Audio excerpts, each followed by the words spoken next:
There is such a huge gap in the sustainability market when it comes to plus sizes. Plus size people, we hold on to our clothes so much longer. We're so used to there not being any options for us that I'm like, okay, straight to the homewares. And trying to be more sustainable is really hard when you're plus size. I'm not saying it's an excuse, it's a reason, you know? If we're having to buy high street or like fast fashion, that maybe those things are like worn out before they can actually be passed on. So when we have this discourse online where people shame others for buying fast fashion, unfortunately, it's mostly fast fashion that are going up to the size 28. There's not enough plus size donations, so there's not many spaces and places and bits that we can actually buy, which is very frustrating. Hi, I'm Naomi and I'm a model activist and I'm a crisis ambassador. Today I'm here with Crisis to bridge the gap of plus sizes in preloved. We're going to go around the group and if everyone can introduce themselves, that would be great. Hi, I'm Sara. I am a size inclusive brand consultant and a maker of lots of things, and I do a lot of upcycling. I'm Sophia Tassew. I'm an advertising creative, a content creator, and I also run a platform called Therapy for Black Girls, where I just have an amazing community of women who can say whatever they want. Hi, my name is Yeboah. I am a content creator, an author, and a freelance journalist who specializes in talking about inclusive fashion. Hi, I'm Jamie Fallon, founder of Roomy, which is a plus-size pre-loved clothing market in London. Thank you. That was great. Okay, so let's jump right in. So what has everyone's experience been with secondhand shopping so far? Straight to the homewares every time. But I think it's kind of got to that point where we're so used to there not being any options for us that I'm like, okay, straight to the homewares, maybe the shoes. These shoes. A teacup. Maybe you could have got like a wider shoe in there, then maybe we could do that. It's always going straight to home, straight to the candles, the books, you know. We've just kind of come to expect that when we go into like a secondhand shop, you don't tend to find our size. Right. Agreed. Yeah. Why do you think there's such a shortage of plus sizes in the secondhand market? Well, I think, like, forget secondhand, in like the mainstream kind of market, there's nothing there anyway. Yeah. So when it comes to secondhand shopping, there's naturally going to be Less. And do you know what? I had this thought. I actually think as plus size people, we hold on to our clothes so much longer because we know we're not going to get anything else for a long time. And so I think that just creates less options.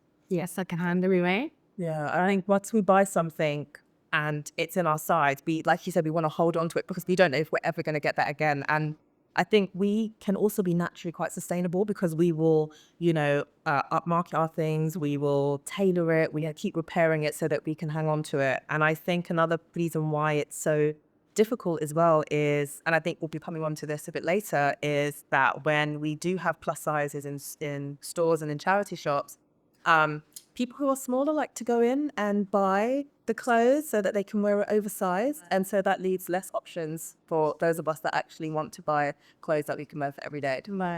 Which is really tricky because I want to wear oversized stuff. Yeah. And it's like when that's in fashion, we might get something maybe if you're kind of a mid to small fat sizing, you might find something, but you don't have that option then to size up and go, oh, now I'm in fashion and I can wear what everyone else is wearing. Like a trendy oversized thing is actually my basics and my essential. Yeah, it's obvious. You know what I mean? Yeah. And so there's that. I think there's also something in the fact that there's like less premium plus size clothing available, like firsthand. So there's more chance, I think, that if we're having to buy like high street or like fast fashion, that maybe those things are like worn out before they can actually be passed on for someone else to buy. So yeah, they're like used just in their first use, like more frequently. Yeah. What was the question again? Why do you think there's such a shortage of plus sizes in the secondhand market? Okay. All right. But I've been answering it very well. Yeah. No one donates enough. I think there's not enough sizes in general. Like there's not enough plus size donations that are given. So there's not many spaces and places and bits that we can actually buy, which is very frustrating. And also, I think majority of the plus size options we have come from fast fashion places. And so within 2 weeks, that is rips, tears. Yep. And so what are you going to hand in to the shop? Yeah. How often do you all donate to your local charity shop? If the answer is rarely, why do you think that is? I tend to donate maybe, I want to say like once every 3 months or so. And that's because just given the position that I'm in, and quite a few of us are in, we're content creators, so we get gifted clothing by brands a lot. I try and have like a one in, one out scheme as well, because I'm also very conscious of sort of the conversation relating to overconsumption and all of these kinds of things. So I do try and have like every 3 months a kind of look over an overhaul of my wardrobe and see which things am I wearing often. Have I only worn something once for a shoot? Do I think I'm going to wear it again? And then if I know that I'm not going to wear it again, then I'll put it aside, and then I'd want to sell it, because I don't want to become like a hoarder, you know. So I try and for holding on. kind of holding on to it. Yeah. Since setting up Roomy, I'm definitely donating a lot less because I've created a marketplace for plus size people to come and shop and to come and sell their pre-loved. But obviously not everything sells. So what we do is have a charity partner at the end, so that sellers and actually some shoppers will bring items if they're not selling, that they can donate to that charity partner. So really exciting that Crisis is our next charity partner in a couple of weeks. But yeah, so, you know, not kind of donating directly, but I think having those partnerships and relationships is great, that we can make sure that the stuff that's left over still gets in store and kind of reaches a wider community. Language around plus size clothing is personal and ever evolving, with some brands using term curve or size inclusive instead. What are your thoughts on this? Some are lies. I think the size inclusive thing or extended sizes can be basically, it's a lie. It's trying to use language that feels inclusive. And then when you look, you go, wow, you've gone from stocking to a size 14 to a size 18. That is not plus size, that is not extended sizing. And, you know, obviously that then is kind of co-opting language from our community and fat shoppers that want to find access to new brands, and we're kind of like we've been duped, we've been tricked. Why are we here? So I think it's really tricky. I think the wrong language is being used, and I think, you know, there's obviously issues. I think some people take issue with the term plus size or curve and not kind of like calling it something more of what it is. But yeah, a lot of it just feels like Yeah. I think so much of it has come about, like, say curve. I mean, the one that comes to mind would be like ASOS curve. With that's been going on for so many years now, and I think it was kind of created maybe not by the plus size community in the first place. So there's like a level of like ultra consideration that people are putting into it by not calling it plus size, like curve. I don't know, like they're kind of trying to use a word that they think is like kind and like positive and offensive. Yeah, they're like trying to just find something because they think by maybe saying it straighter is going to be offensive. So I think things like that have just all stuck around. I think, like, from my point of view, I kind of don't find offense from like most things now, because I'm just like, everyone thinks differently, and if it helps me to like find something that's going to work for me, then tell me it in any way that I can. But like, yeah, I think it's interesting how lots of different brands have, like, they always, you know, find that one word, like whether it be like plus or curve, and then also, yeah, it's all like diluting back. For like, we're going to say this anyway, but like there's so much less of it than there was a few years ago. Agreed. So it's going to be really interesting, I think, to see where we go in the next 5 years. Yeah, I also think something about the word curve. I've noticed outside of like places like ASOS, I've seen a lot of fast fashion places use curve to actually talk about hourglass shapes. Yeah. Or video model type shapes. They don't actually mean plus size. They just mean like, you know, extended hourglass and male gaze curve. Yeah, and What the male gaze sees as like curvy, right? Yeah, and actually like that plus size or fat people. exactly. And that ties into the whole discourse that we're having at the moment regarding body positivity and what is body positivity and what bodies are representing body positivity and who's being pushed out. And it seems like curvy bodies are representative of what plus size bodies are supposed to be. And so I feel like brands have really co-opted that language to usher in the more palatable mid-sized body as opposed to plus size. So I find the wording a bit insidious. Could agree more so. Okay. So what are some of the specific challenges you wish more plus more people were aware of, both as plus size consumers and in your field of work? For me, I wish people knew the emotional kind of weight this thing really carries, and just the journey of finding clothes that you like, finding clothes that fit you. It's so dehumanizing sometimes. Sitting on my laptop for hours trying to find the most basic thing in my size. You shut your laptop, you can't get an outfit that you like, you had to settle for something else. You can't express who you truly are through clothes, creativity. And so it's always the case of just settling for less and being grateful for that as well. Yeah. And I just think, physical shopping aside, emotionally, it is so draining. So draining.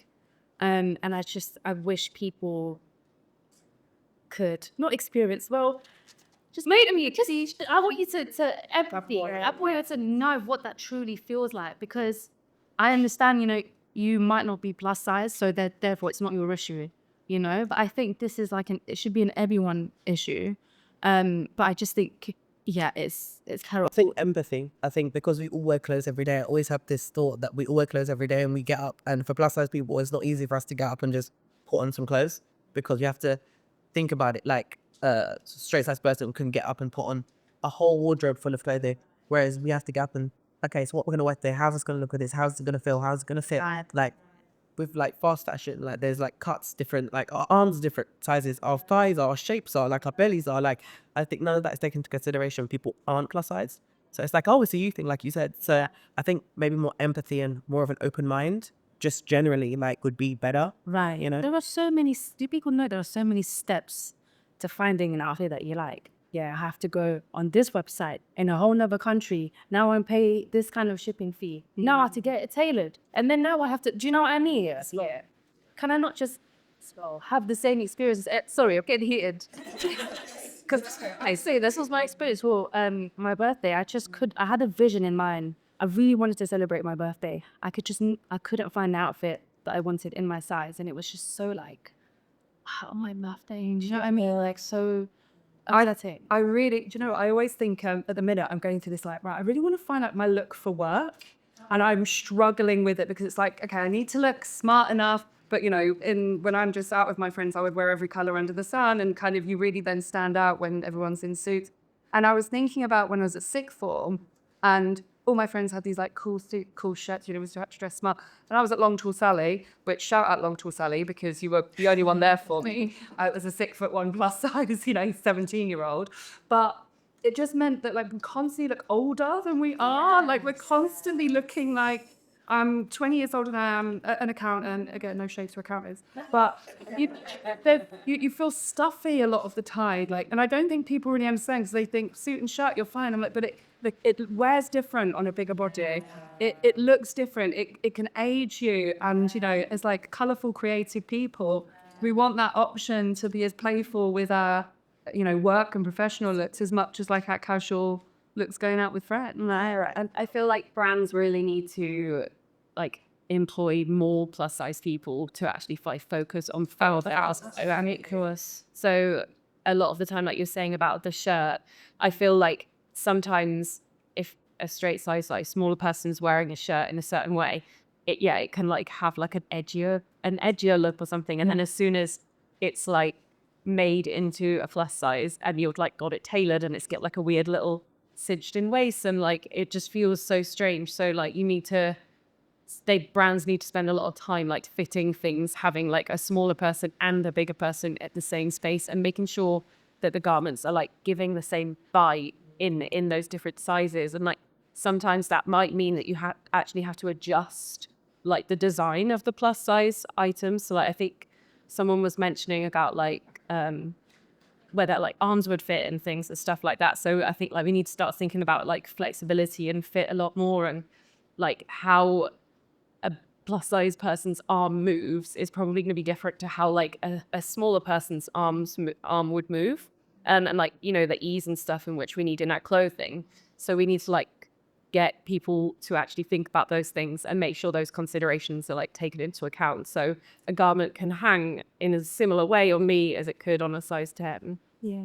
I think another thing that I wish people would take into consideration as well, especially smaller size people, is I know that this is quite a divisive subject, but when it comes to sustainability, I wish people would give plus size shoppers grace and the benefit of the doubt, because not all of us can spend £300 on a shirt that only goes up to a size 16. There is such a huge gap in the sustainability market when it comes to plus sizes.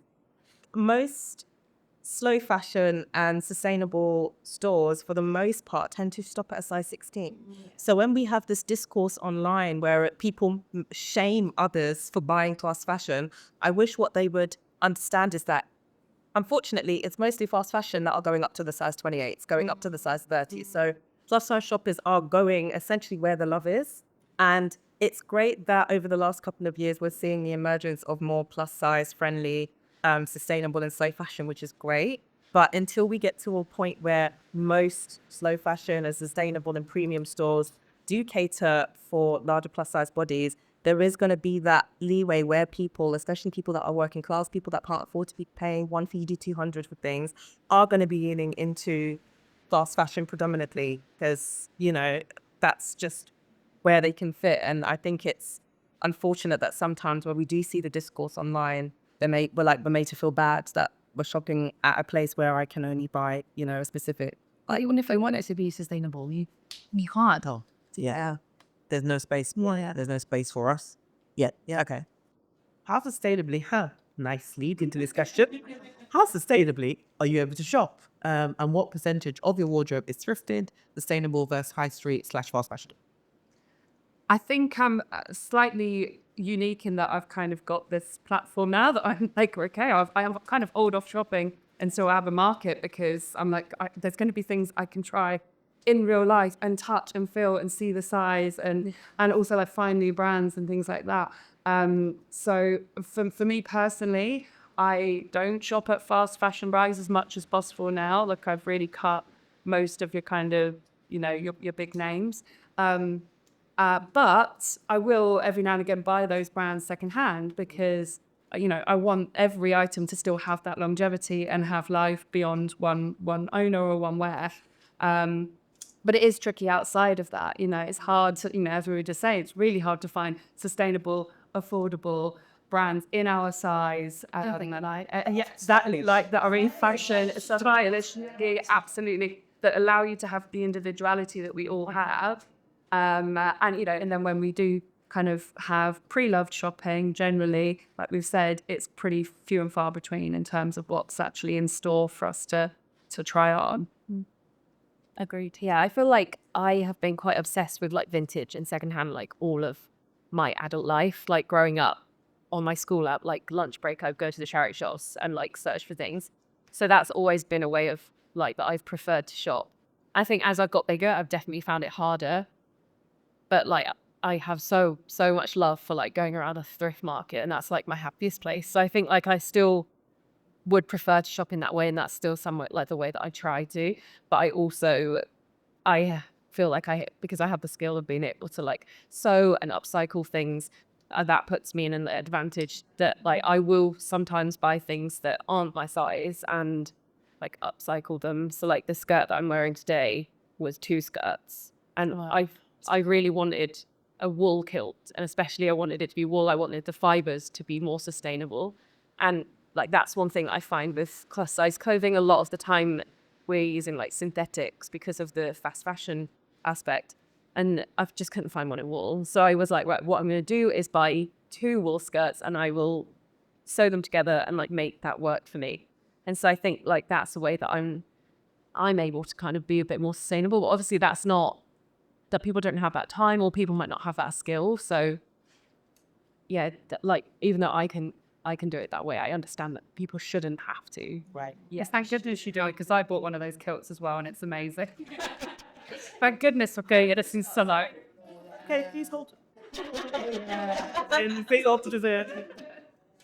For me, I think in a way that I'm trying to be more sustainable, I guess, is shopping through places like Rumi, and then also online resellers as well. Like I'm trying to kind of go through those avenues and trying to shop less, but shop more premium quality things as well, instead of kind of constantly doing fast fashion. I am trying to be more intentional about it, but sometimes, as we said, it can be difficult when certain things don't come into your size. So it's just like, okay, well, I'll just shop from someone else's closet, and that's a way that it can be kind of cyclical. I'm gonna be real. Most of my stuff is fast fashion, but the thing about me is that I will wear every single item of clothing until it has holes. It's like the crotch or like wherever, because I have mermaid thighs. But I will wear it until like I can't wear it anymore, and then I will give it to the charity shop if I can. If I can't get it like fixed or whatever, but I'm trying to be more sustainable. It's really hard when you're plus size. I'm not saying it's an excuse; it's a reason, Yeah. But yeah,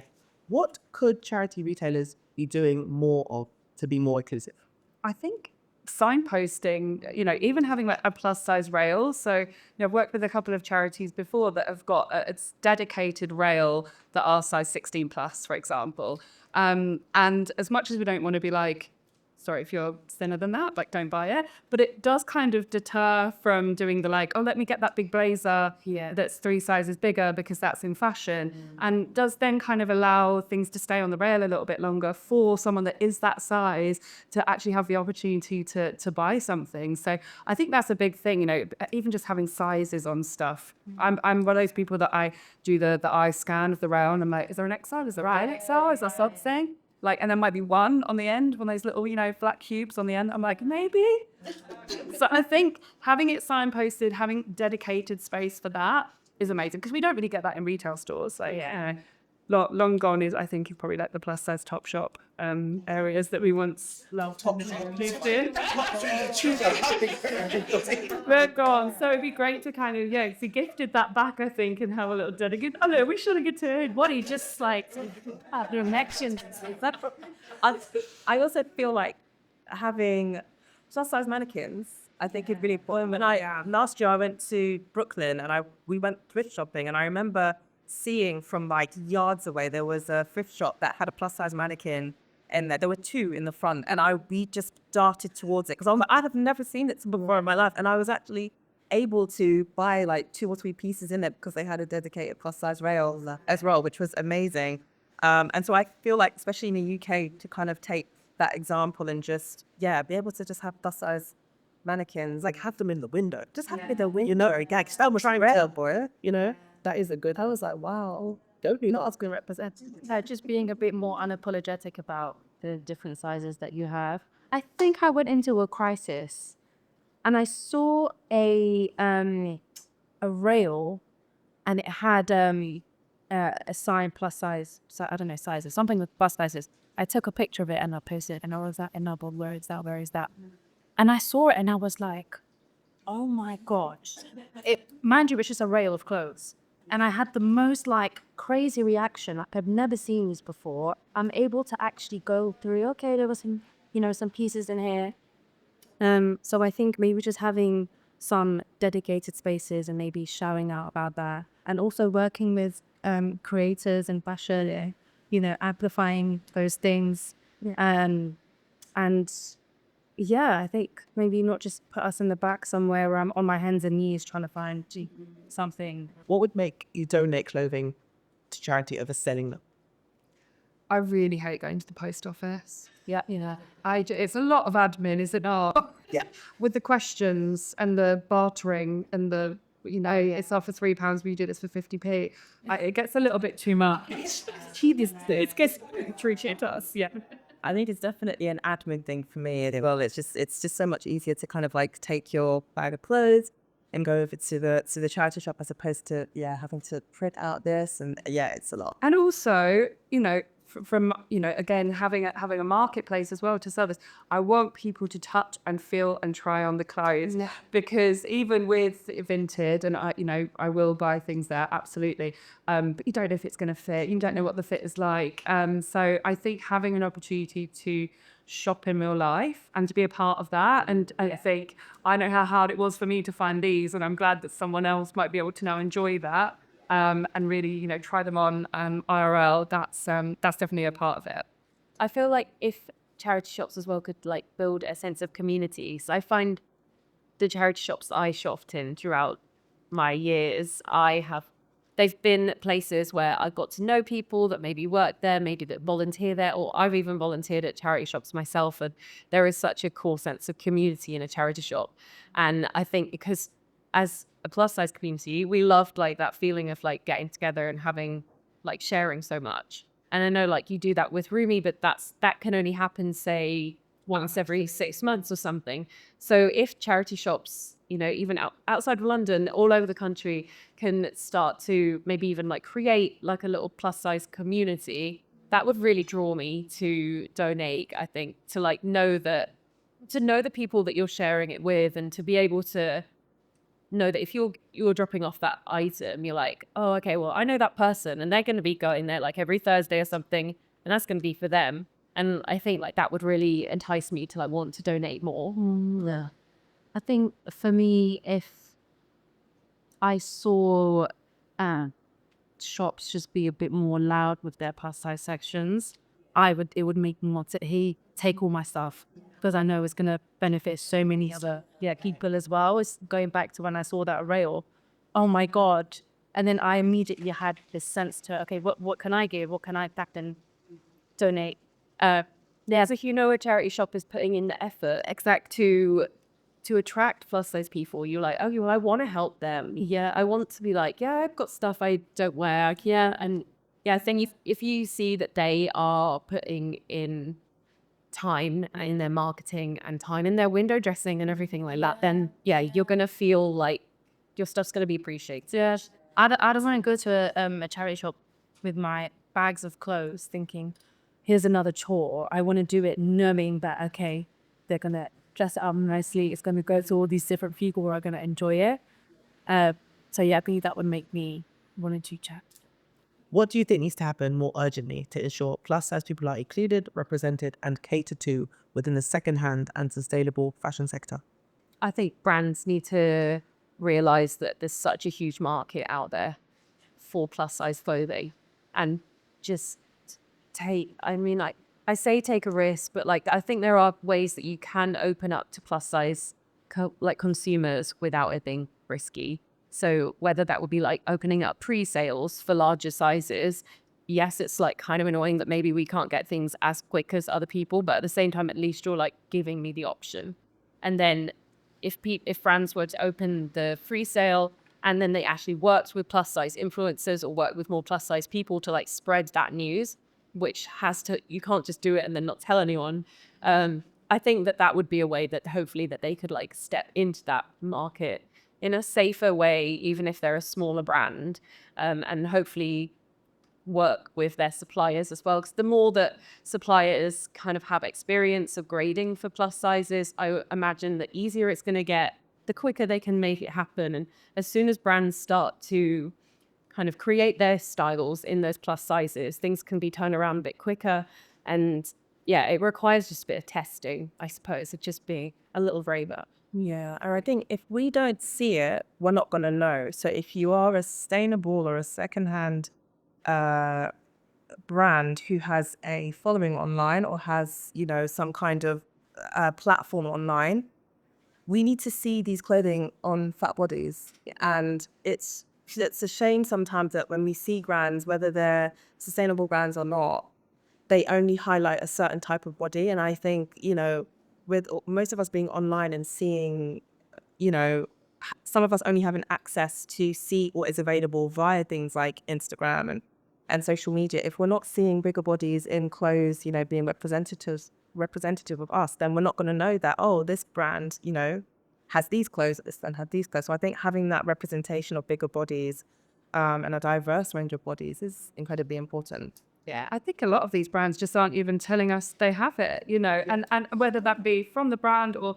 a charity store, shout about it, because if there's one thing that we do, because we're, you know, the options are so few and far between, we're all talking, we're like, have you seen this? That you get this here, this shop's got plus sizes, oh my God, get down there, because, and so many brands, I'm like, I didn't even know you did up to my size, because you don't want to be put in you know, the plus size category. Or brands that have now gone backwards and maybe once did have plus sizes and They might still be making them, but they're certainly not talking about it anymore. So I just think, there's money to be made here, businesses. Like, take our money, we're ready. And we talk and we spread the word. So you shout about it from your side and we'll carry on spreading the word and spending. So it seems crazy to me that we're left out of the conversation from day dot. Can I ask a question? How do you feel about, so with Topshop, I'm gonna say. Jodie jeans, just like that. I think it's fair to say there was a time where we were kind of like wanting plus sizes from Topshop, almost begging for it, right?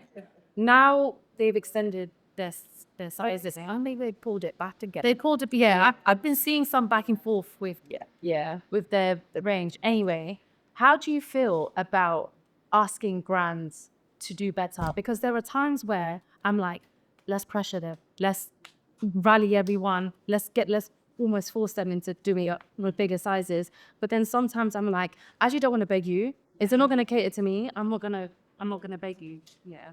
How do you? Oh, I know about. I don't. So I'm sliding into the end. I'm like, dancing a ladder, please. I'm begging you. Give me that big $1 shirt. I'm desperate. Yeah, I'm constantly, but and I back it, and I back like not wanting to beg, but I'm also just like we are here. I'm like, please listen to us, like we are here. And listen, they're not gonna take any notice of me sliding their DMs, but I think there is a level that surely there must be some level of momentum that if enough people ask, maybe there is something. I'm of the opinion if they wanted to, they would. And also, once something is made and a brand does then make this item, you're not making it properly. You're doing it under duress. So now it's not going to fit me. It's not going to lay. It's not going to fit in my curves I want it to. Yeah. Okay, so here we go. No shape, nothing in it. So no, thank you. Do you know what? That's true. I feel like sometimes I'm like that. Sometimes I'm not. I feel like if I got to a brand and I say, oh, it'd be great if you could do this, and then they give like wishy-washy art, they're like, oh, it's been in project, we're working on it, but I say, oh, cheers. And then like, if I have to ask again and you give me the same answer, then I'm just going to be like, okay, fine, it's not happening. But if you can see that there are brands that may want to like, maybe they ask for like a meeting or they want to chat to you about consulting. Like if they're making a positive effort to actually listen, then I will keep going in on that brand. But if we just get the standard ChatGPT answer, it's just like, okay, it goes, okay, let's see us dehumanizing like that. If you don't have to beg you and like constantly and mentally, it's exhausting. Like it's a lot. Having to beg brands to make clothes that fit you. I feel like you were saying about whether you actually want to put in that effort or like give them that space. Like, should we actually just give the love to the brands that are maybe stepping up? And I think that like I have, especially maybe more in like the designer kind of world, like there's a few designers that I adore so much because I suppose in that world they maybe have so much more of like a personal aesthetic to them and you want to be part of that world. So there was a brand that I have loved for many years and I have accessories from because that's the only way that I can buy that brand. And I remember them having a International Women's Day kind of campaign for a week where they shouted out women that they really loved. And they shouted out a woman that was a musician and she was definitely bigger than like a size 16, probably size 18 or 20. And the brand did not stock that size.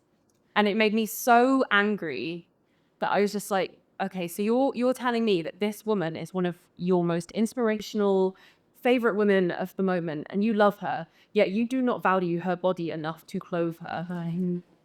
How can you be sending those messages out? It's like, and it doesn't get to them. They don't realize like the thing that you could clothe them in is a pair of earrings. Yeah.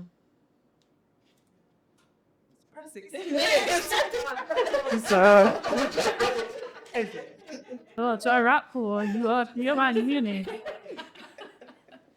Yeah, we need to give attention to like Sinead, like we were saying. You know, it's like there are some designers that are really stepping up and they're being so inclusive in many different ways. And I think if we can give them so much love, give them support, if we're writing articles, talk about them, just yeah, give as much as we can to the people that are actually stepping up. I think. Agreed.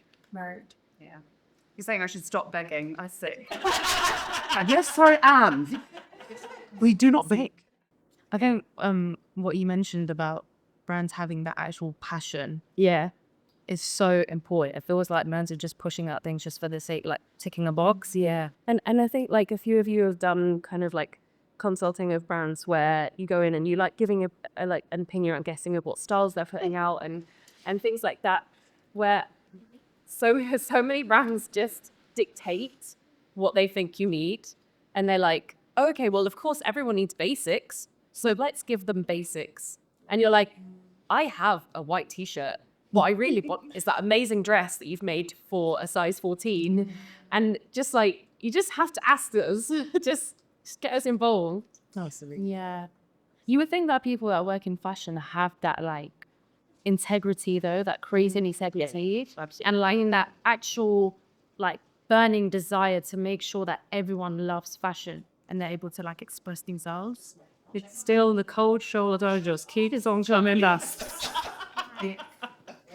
Burn every color, butterfly prince rain on. God. What cool initiatives are already happening in this space that people might not be aware of? Well, rubies and yeah. Oh, literally. I was just going to say, I think the emergence of more plus size marketplaces such as Rooney, and I think it's just such a great initiative for plus size people to go and be able to shop pre-loved and like new clothing pieces as well. Yeah, I've seen quite a few over the last like couple of years or so, specific for plus size bodies, and it's just really cool. And I think what you're doing is just incredible. We're heading it on, guys. Absolutely. I also love there's quite a few like much smaller brands, so like single person owned brands, especially within like London, that are amazing, and they're creating size inclusive products. So the Mark On project is one that I really love, and they've talked to me. I've done like little fit things with them, and they're just way more adaptable, I suppose. And I think I've been trying to support and like give my money to those like smaller brands that are, that they are only maybe able to create like 30 dresses a month or something, but they seem like really open. So yeah, trying to find like through Instagram those smaller people. And I totally agree. I think like another little brand shout out is Aesthetic Laundry. Yeah, because where you were talking so great, and like talking about seeing behind the process and seeing the factories. They share like where their factories are in Bangladesh or wherever, they're showing footage of the people that are really making your clothes, as well as then like, and this is how we're learning how to fit it. I ordered some jeans recently, and I got to choose whether I wanted like extended, elasticated or buttoned, and the length. I'm a tall girl, I need that. Those are extra inches. The stitch color.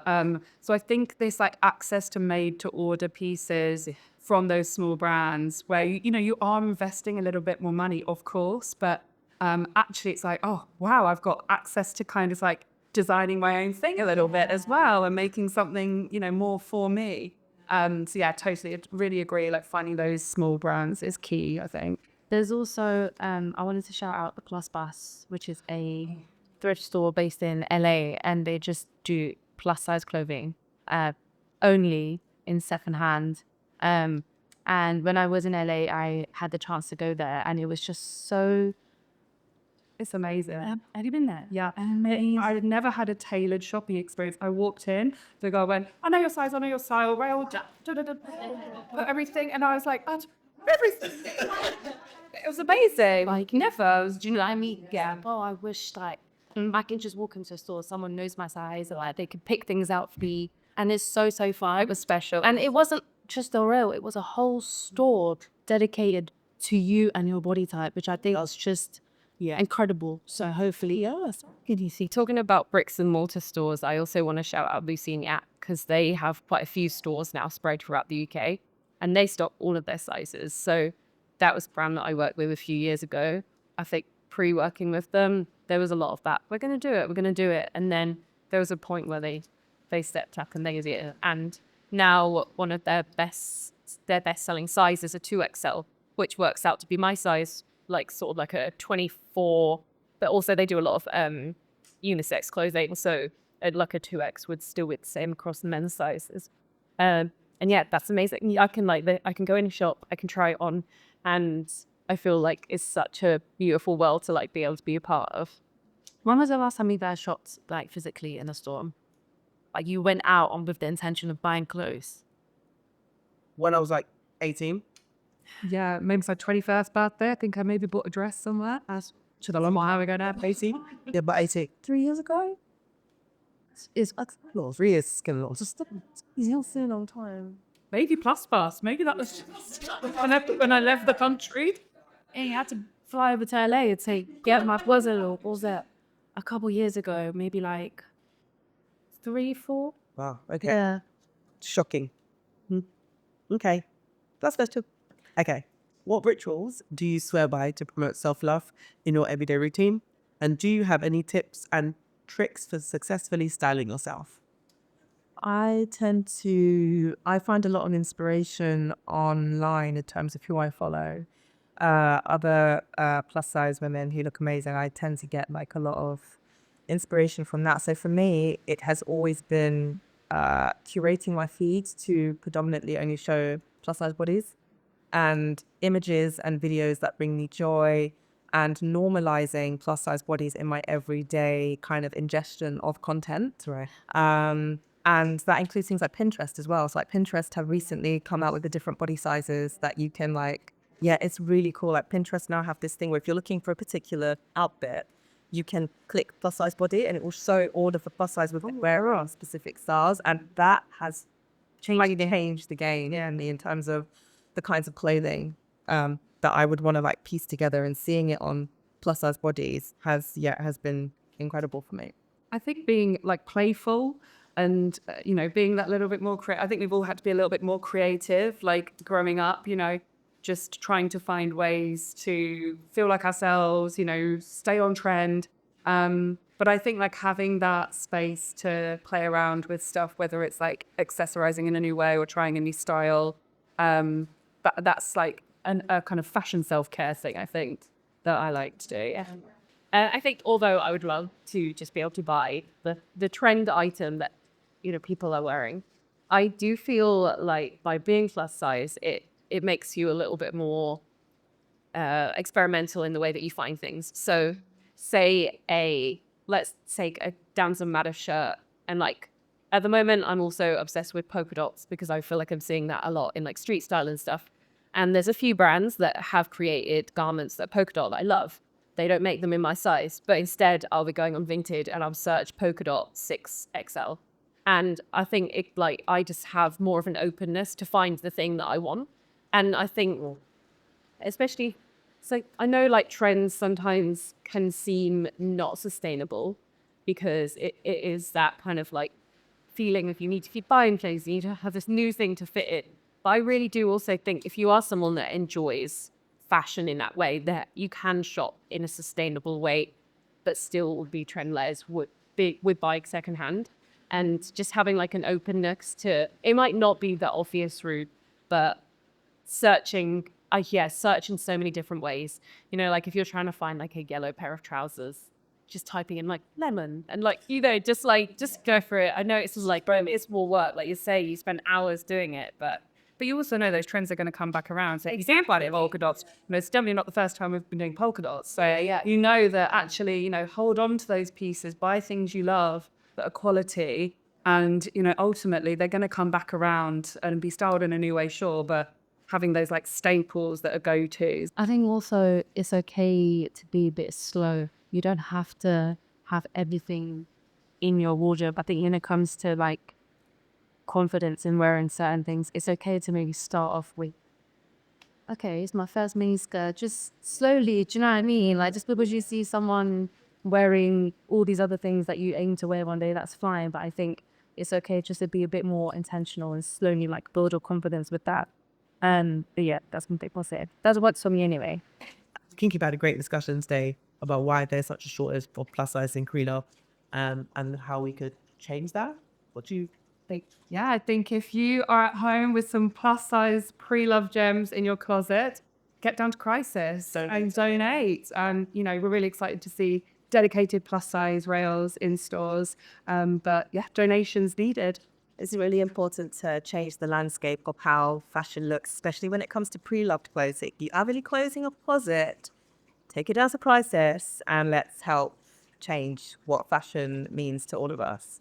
I think this discussion is so needed, and I'm so happy that conversations are starting. I think everyone should enjoy fashion. Everyone should have the same experience. Everyone should be able to feel like they can express themselves in any way they choose. And so if you have any bits laying around, come down to Crisis and, you know, Donate. Yeah, you've got the power to be able to ensure more people within your community of plus size to dress the way they want to. So yeah, I think if we just encourage more of a circular economy within it, and then hopefully we'll start to also believe that things will come back into our lives and we'll be able to donate things more freely. So yeah, just get a donate. Thank you for watching. Thank you, Crisis, for having us in your shop. Check out shopping prices to see what they have coming up in store for plus size pre-loved.